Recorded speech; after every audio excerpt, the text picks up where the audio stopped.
మాటలవి వద్దమ్మా, ఒక కథ చెప్పు. ఏం కథ చెప్పను? పూర్వకాలంలో మన శ్రీశైలం గుడిని కట్టించిన మహారాజు ఈ ఊరిని పరిపాలించేవాడు. అప్పుడు పక్కనే ఉన్న శత్రు మహారాజు మన ఊరి మహారాజునే ఎదిరించి ఒక పెద్ద యుద్ధం చేశాడు.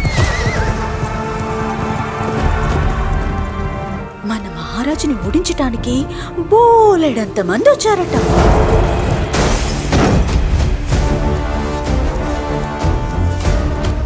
కానీ మన మహారాజు వచ్చిన శత్రువులందరినీ తాట తీసేశాడు.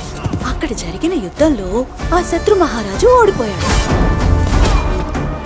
ఆ ఓడిపోయిన శత్రు మహారాజు మన నల్లమల్ల అడవులు లేవు, అందులోకెళ్ళి దాక్కున్నాడు. అప్పుడు మన శ్రీశైల మహారాజు వాణ్ణి ఎలాగైనా కనిపెట్టాల్సిందే అని చెప్పి ఆయన ఒక్కగానొక్క కొడుకుని ఒక నల్ల గుర్రం మీద పంపించాడు.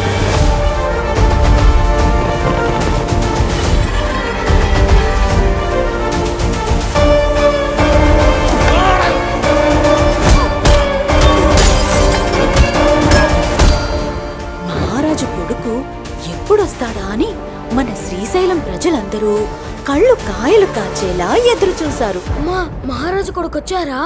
లేదా శత్రురాజు ఆయన ఏమైనా చేశారమ్మా?